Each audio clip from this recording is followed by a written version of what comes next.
Dear students, today we are going to learn share certificate and duplicate share certificate. Before going to start the share certificate, I would like to give some information. In last lecture, we have completed the general principles of allotment of shares. After that, there is a procedure for allotment of shares, but this part is deducted by the government in this year. So this part will not be asked in the examination this year. This part will be for your self study. Okay, now let's begin with the share certificate. Share certificate. It is a registered document issued by a company which is an evidence of ownership of a specified number of shares of the company. जैसे आपको पता है, company जब shares issue करती है तो public के पास से एप्लीकेशन आता है। एप्लीकेशन आने के बाद कंपनी शेयर्स का अलॉटमेंट करती है, लेटर ऑफ अलॉटमेंट सेंड करके। उसके बाद कंपनी के पास अलॉटमेंट मनी रिसीव्ड होता है, फिर उसके बाद कंपनी जो है शेयर सर्टिफिकेट इशू करती है। तो ये इशू ऑफ शेयर्स की प्रोसीजर है जिसमें अलॉटमेंट ऑफ शेयर्स के बाद शेयर सर्टिफिकेट इशूड किया जाता है। अब शेयर सर्टिफिकेट क्या है? शेयर सर्टिफिकेट एक रजिस्टर्ड डॉक्यूमेंट है जो कि evidence of ownership of specified number of shares.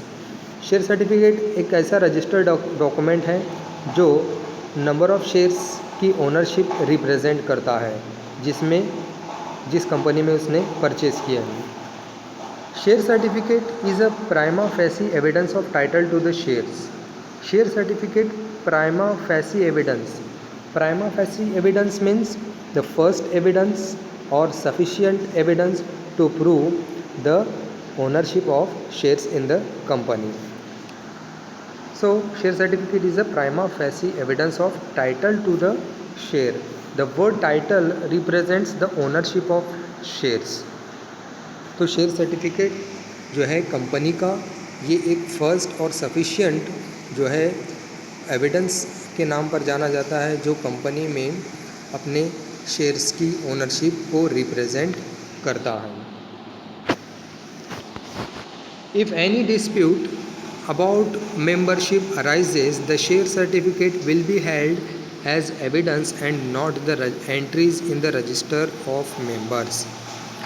अगर कंपनी के मेंबर्स में कोई डिस्प्यूट्स होते हैं, डिस्प्यूट्स यानी कोई क्लैशेस होते हैं, कोई तनाज़ात होते हैं, कोई उनके झगड़े होते हैं मेंबर्स में, तो उस वक्त शेयर सर्टिफिकेट जो होता है एविडेंस के तौर पर जाना जाता है, ना कि जो रजिस्टर ऑफ मेंबर्स में एंट्री होती है।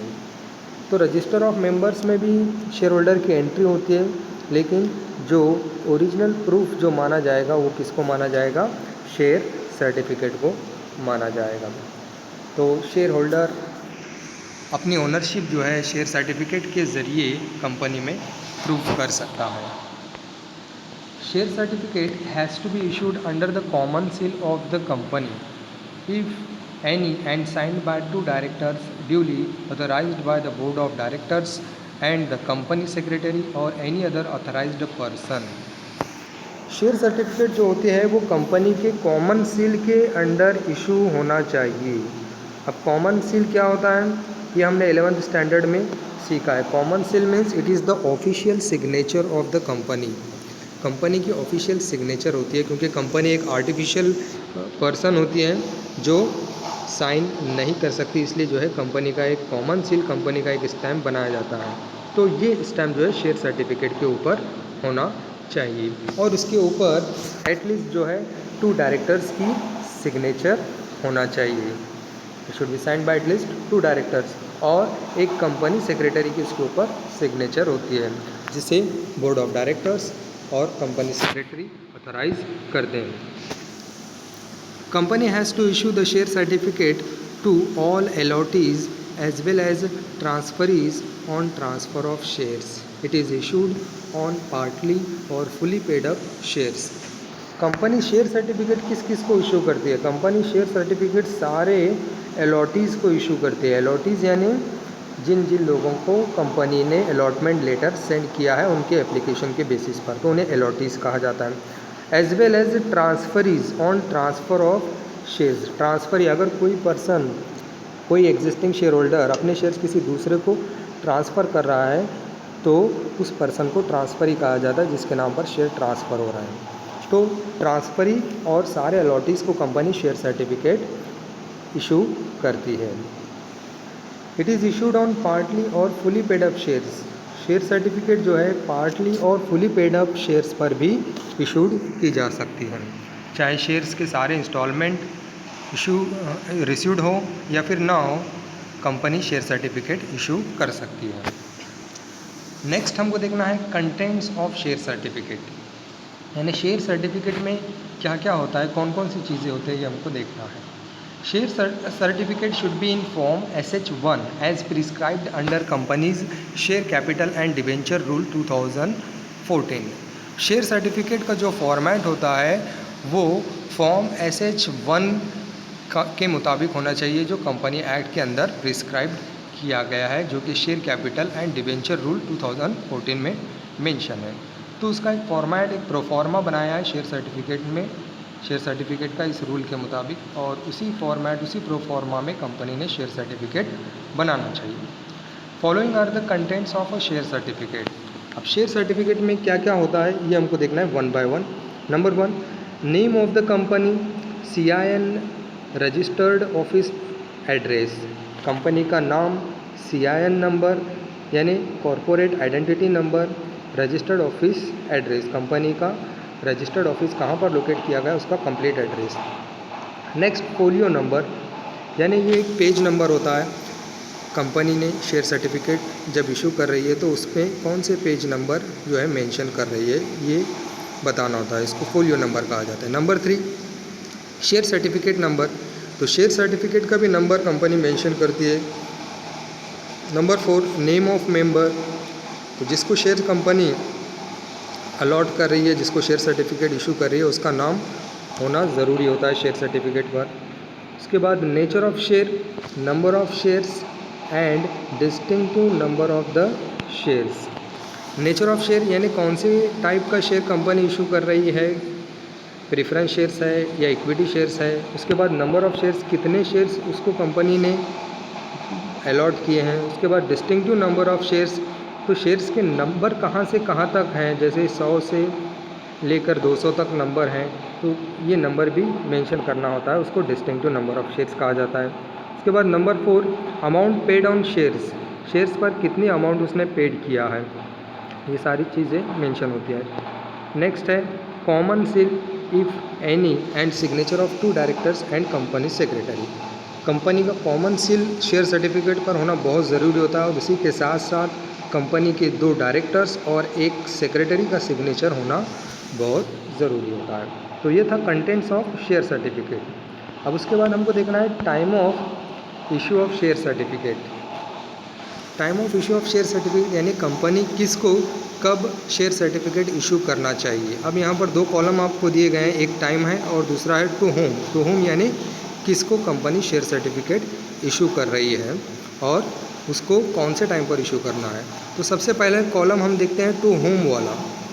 अब टू होम में सबसे पहले to subscriber of the memorandum. अब subscriber of the memorandum of association ये कौन होते हैं, ये वो पर्सन होते हैं जो मेमोरेंडम ऑफ एसोसिएशन को सब्सक्राइब करते हैं। सब्सक्राइब करते हैं यानी जब कंपनी का रजिस्ट्रेशन होता है तो मेमोरेंडम ऑफ एसोसिएशन जो डॉक्यूमेंट होता है, इस डॉक्यूमेंट में ये अपना नाम मेंशन करते हैं कंपनी के क्वालिफिकेशन शेयर परचेस करके।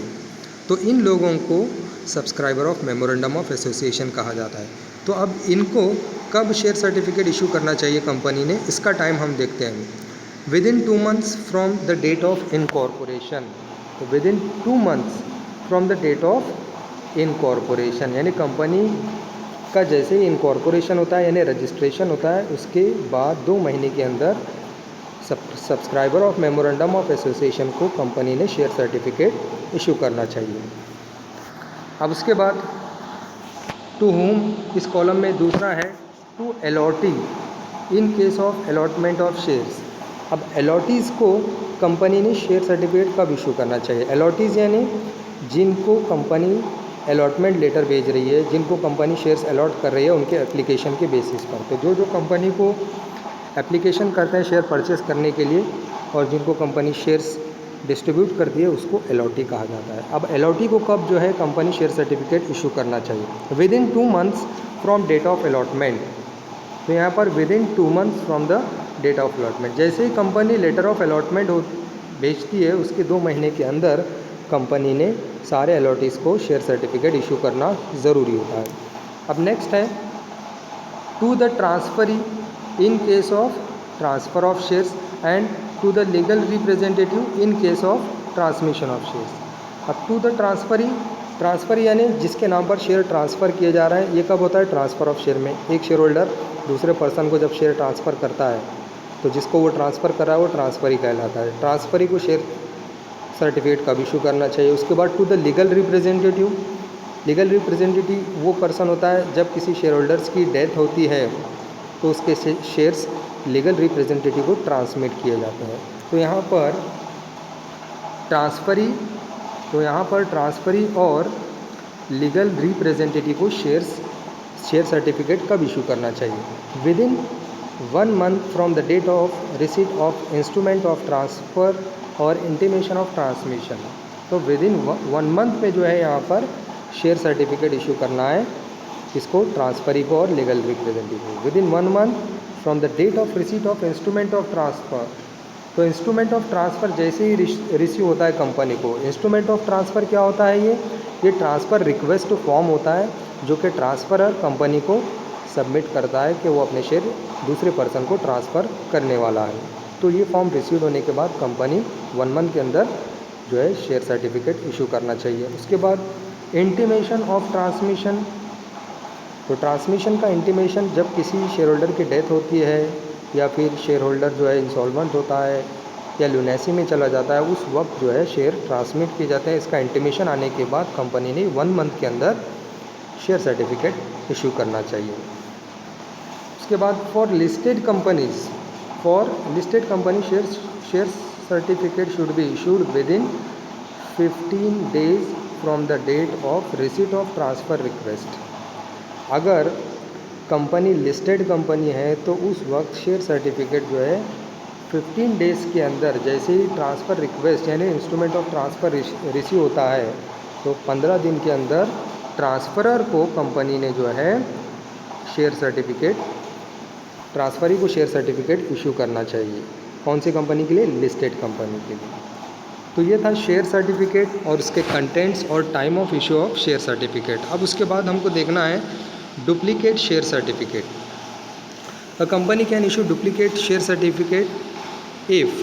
अब कंपनी डुप्लीकेट शेयर सर्टिफिकेट भी इशू कर सकती है लेकिन उसके 2 कंडीशंस होते हैं। 2 सिचुएशन में कंपनी शेयर सर्टिफिकेट इशू कर सकती है। अब वो 2 कंडीशंस क्या क्या है देखते हैं। नंबर 1, पहली condition, original share certificate has been defaced, mutilated और torn and is surrender to the company. अगर ओरिजिनल शेयर सर्टिफिकेट डिफेस्ड होती है, डैमेज होती है या फिर म्यूटिलेटेड होती है यानी इसका इम्पॉर्टेंट पार्ट जो है डिस्ट्रॉय होता है या फिर टॉर्न होती है, फट जाती है या फिर कंपनी को उसने सरेंडर किया है शेयर सर्टिफिकेट, तो ऐसी सिचुएशन में company duplicate share certificate issue कर सकती है। अब दूसरी सिचुएशन क्या है? It has been proved by the holder that the original share certificate is lost और डिस्ट्रॉयड। अगर शेयर होल्डर ने ये प्रूव कर दिया है, क्या प्रूव कर दिया है कि उसका ओरिजिनल शेयर सर्टिफिकेट लॉस्ट हो चुका है या फिर डिस्ट्रॉय हो चुका है, तो ऐसी सिचुएशन में company duplicate share certificate issue कर सकती है। In case of loss of share certificate, the company puts up a notice in the newspapers to announce the loss of share certificate and ask the finder, if any, to return it to the company. If company does not get any response from the public within specified time, then the company can issue a duplicate share certificate. जब share certificate का loss होता है यानी share certificate गुम जाती है और उसको शेयर होल्डर ने प्रूव कर दिया है कि उसका शेयर सर्टिफिकेट लॉस्ट हो चुका है या डिस्ट्रॉय हो चुका है, तो कंपनी न्यूज़पेपर में एक नोटिस देती है कि शेयर सर्टिफिकेट जो है लॉस्ट हो चुका है और ये शेयर सर्टिफिकेट किसी को मिलती है तो उसको रिटर्न करने के लिए एक नोटिफिकेशन जो है न्यूज़पेपर में देती है। और अगर कंपनी को पब्लिक के पास से कोई रिस्पांस नहीं आता है स्पेसिफिक टाइम में, तो उस सिचुएशन में कंपनी जो है डुप्लीकेट शेयर सर्टिफिकेट इशू कर सकती है। Duplicate share certificate should be issued within 3 months from the date of application. अब डुप्लीकेट शेयर सर्टिफिकेट कब इशू करना चाहिए? Within 3 months from the date of application. जैसे ही shareholder duplicate share certificate के लिए application करता है तो उसके 3 महीने के अंदर कंपनी ने उसको डुप्लीकेट शेयर सर्टिफिकेट इशू करना चाहिए।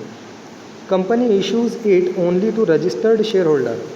कंपनी डुप्लीकेट शेयर सर्टिफिकेट सिर्फ रजिस्टर्ड शेयर होल्डर को ही इशू करती है। रजिस्टर्ड शेयर होल्डर यानी जिसका नाम कंपनी के रजिस्टर ऑफ मेंबर में मेंशन है, तो ऐसे शेयर होल्डर को रजिस्टर्ड शेयर होल्डर कहा जाता है। The duplicate share certificate should state in bold that it is duplicate share certificate. अगर शेयर सर्टिफिकेट डुप्लीकेट है तो उस शेयर सर्टिफिकेट पर बोल्ड में ये मेंशन करना चाहिए कि ये शेयर सर्टिफिकेट कौन सा है, डुप्लीकेट शेयर सर्टिफिकेट है।